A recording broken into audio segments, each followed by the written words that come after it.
Hey, welcome back to Inspired at Random. In this video, I'm going to be talking about premium diesel. Is premium diesel worth it compared to regular diesel? And before we proceed further, what do you think of my worn out, torn shirt? Well, it's still an LV. This is my BMW X5. It's an F1530D. That's the 3-liter diesel. And if you're wondering what's up with these bottles, watch my other video on preventing dog peeing on your wheels. Well, I actually forgot to put a bottle there last night, and that's why there's this like whole puddle of water that I had to wash off some dog pee. And this, by the way, are some new sick wheels that I'm going to be replacing these with, and I will be showing you in an upcoming video very soon. Back to today's topic, is premium diesel worth it? Well, it really depends on your driving style. So if you like driving fast and very energetically, you're heavy on the pedal, premium diesel is worth it. And by the way, do check out my other video, my POV driving video.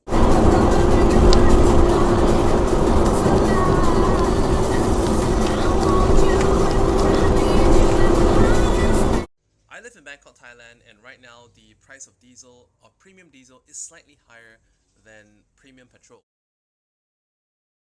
But in any country of the world, there's always this ongoing debate whether premium fuel is better than regular fuel. So I thought maybe I'm just going to get into my car and show you some of my consumption stats.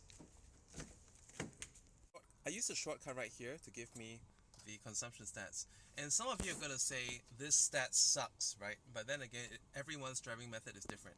Also, to clarify, in this recent week, a lot of the driving has been like, in the area, in the neighborhood.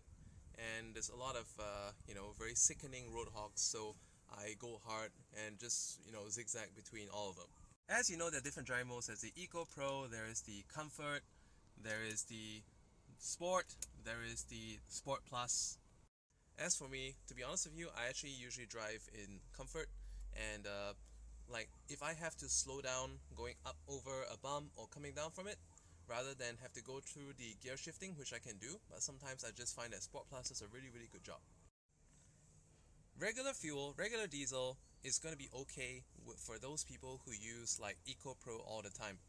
If you use Eco Pro, you're not going to find much difference at all whether you're using regular diesel or premium diesel. What really sets regular diesel and premium diesel apart is the cetane level. At the same time, the cetane levels of different pumps, different kiosks can be different. By different brands. For example, in here, in one of the kiosks, it is like 45 to 55 cetane level, whereas another one claims to be 70. Is it really 70? I don't know, but this one sure as hell drives a hell lot better.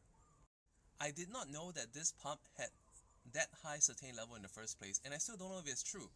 But ever since the first time I tried the premium diesel from this brand, I've been sticking with it ever since because I feel that it gives me almost like a petrol-like performance. And the other thing is the idle. If you try regular diesel and premium diesel, the idle sound is different. The idle sound of regular diesel is like a tractor, a taxi. In some countries they use diesel taxis. But premium diesel, the sound is slightly different.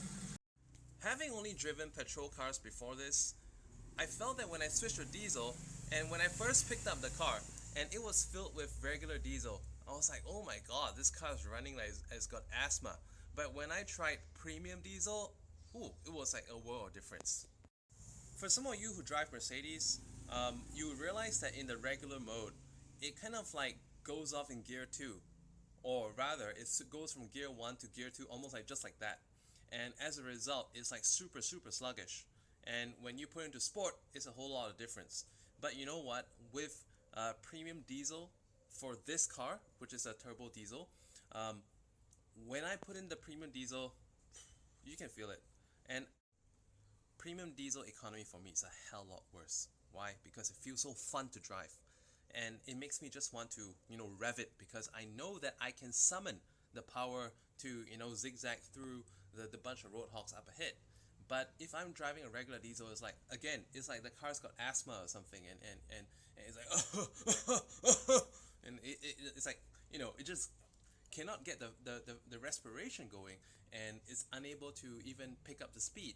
But of course, yes, can you go fast in regular diesel? Yes, you can, but you have to build up to a speed. On the other hand, like with the premium diesel, the additives, the cetane level, it helps it to give a much better engine response and a much better response in power and torque as well.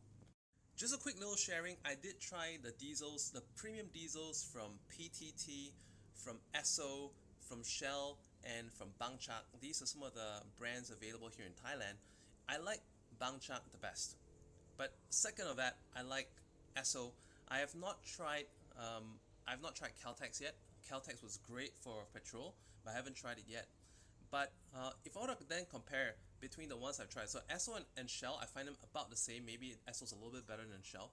And if I compare it to PTT, I actually put that at the bottom of my list. And why? Uh, it actually feels smooth. All right, it feels smooth, but not aggressive.